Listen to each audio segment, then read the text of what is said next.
Welcome back, folks. Well, this evening we're diving into a story that's unsettling, but I think it's important to understand. This was given out to me today in the comments on my last video about these loopholes in the prisons. And this story is a little bit older. It's back in 2015, but I had never heard of it. So we're going to dive into it. When we think of Jehovah's Witnesses, we often think about the door-to-door preaching conventions, their focus on moral purity. But there's another side to the story, one that doesn't get talked about openly. In the prison walls, behind bars, a very different kind of recruitment can happen. Incredibly, one of Britain's most infamous serial killers, Peter Sutcliffe, the Yorkshire Ripper, found a new spiritual home with Jehovah's Witnesses, arranging a private baptism behind prison walls. And so today I want to read you the article that tells this chilling story, and afterward I'll share why this event reveals something important about the risks inside closed religious systems like the Watchtower. So stick with me, and we'll get right into the article. Okay, so here we are, the dailymail.com. Even though it says at the top Monday, April 28th, this article actually goes back February 2015. So that's the article. Yorkshire Ripper Peter Sutcliffe enjoys special arranged baptism service in Broadmoor after becoming a Jehovah's Witness. The serial killer Peter Sutcliffe, 68, was jailed for life for murdering 13 women, held at the Broadmoor since being diagnosed with paranoid schizophrenia. Sutcliffe was befriended over the last 15 years by Jehovah's Witnesses, reportedly attends bi-weekly Bible study classes and practices the religion. He has now been baptized in private room by two brothers in special service. So here's the full story. The Yorkshire Ripper has enjoyed a specially arranged baptism in the Broadmoor after becoming a JW. Peter Sutcliffe, 68, who was jailed for murdering 13 women, was recently baptized in a pool in a private room at a high security hospital. He died at 73, by the way, folks. He's now passed. The serial killer has been a practicing Jehovah's Witness for several years and holds bi-weekly Bible study classes. And you're asking me, why am I delivering this? Because this will deliver to us the mentality of Jehovah's Witnesses working in the prison system. So earlier this month, the Daily Mail reported on Sutcliffe's cushy lifestyle in Broadmoor, where he eats chocolate, watches television, and listens to music. And despite being one of the country's most notorious serial killers, he's allowed visitors 4 days a week, each of whom can stay for up to 4 hours. And he is said to have money to spend in the psychiatric hospital's shop and attends a ceramic workshop and twice weekly Bible studies sessions. And in 2010, Mail Online reported Sutcliffe had been befriended over the past 15 years by JWs who are empathetic, that he now shows remorse for his crimes. And the former trucker claimed he was on a divine mission to rid the streets of prostitutes. And the Sun on the Sunday has now reported that two fellow Jehovah's Witness brothers from local kingdom halls carried out the baptism. They quoted an unnamed source who claimed Peter was really happy about being baptized and said afterwards he was now Jehovah's Witness brother. It is really odd that someone who did what he did is so religious now. They have even told him he will go to paradise because he's accepted by God. So the source added that people who know Sutcliffe think Broadmoor is doing too much to let him practice the religion. Sutcliffe has already tried to convert fellow patients at the Berkshire Psychiatric Hospital.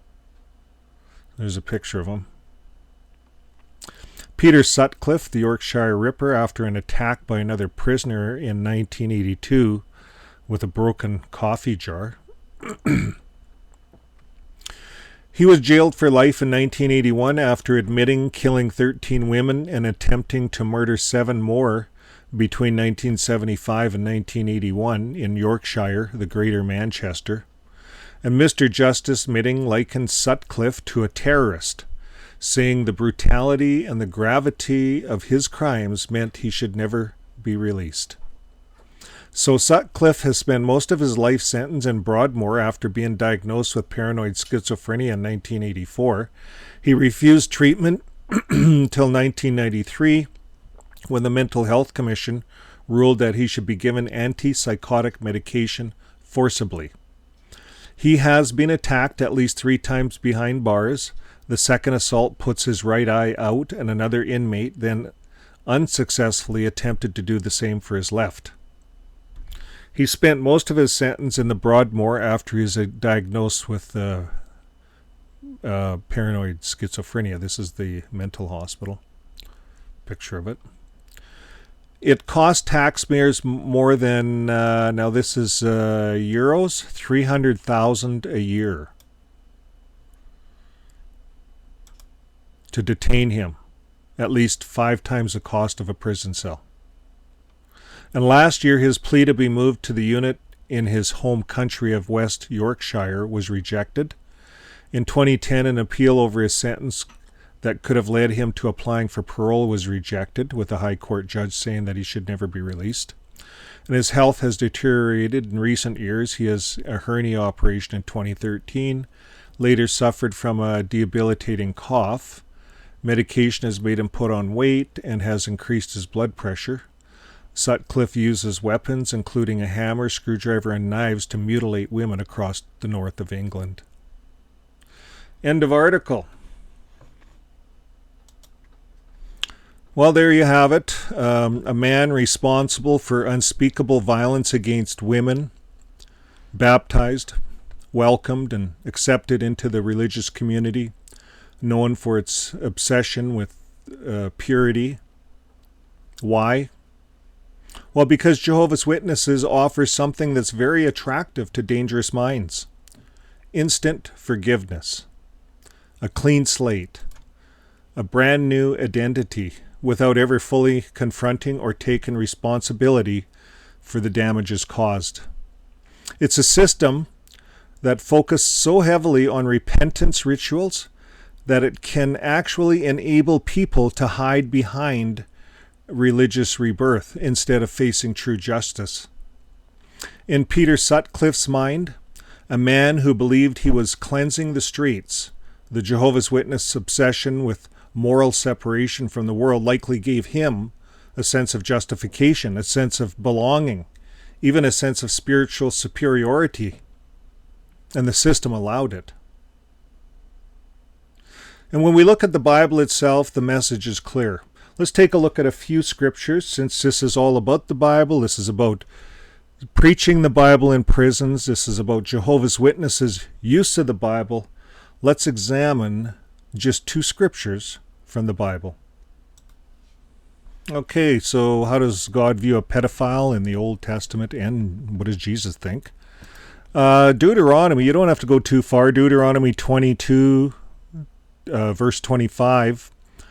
This is the Moses law, the law of Moses. But if in the open country a man meets a young woman who is betrothed, and the man seizes her, lies with her, then only the man who lay with her shall die. It's a death penalty. And Jesus didn't say too much different. In Matthew 18:6, he says, "But whoever causes one of these little ones who believe in me to sin, it would be better for him to have a great millstone fastened around his neck and to be drowned in the depths of the sea." So Jesus didn't take kindly to these abusers, these pedophiles, these killers. They said to do away with them, the law of Moses.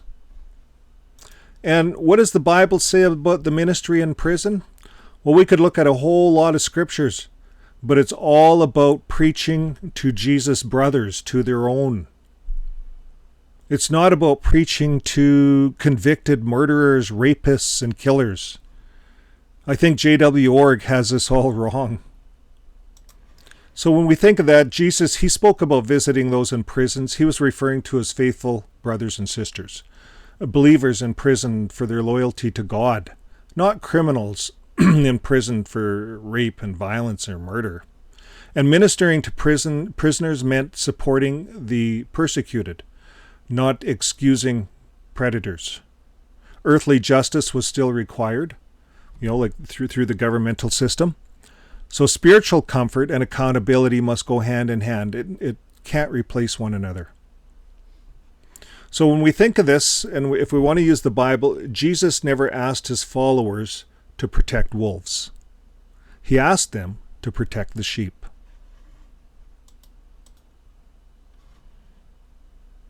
Well, thanks again, folks, for sticking with me and taking a look at the Yorkshire Ripper, Peter Sutcliffe, his story. It was an interesting story. This was the first I heard of it, was today in the comments, so I looked it up, and I thought I'd share that with you guys. Well, thanks again, and hit like, subscribe. I'm trying to reach 10,000 subscribers soon. It'll help push the videos. The more subscribers, the more audience we have, the more we can get our videos out there, and you guys can help. So thanks again, folks, and we'll see you on the next video. But before that, keep living your life with love. Bye for now.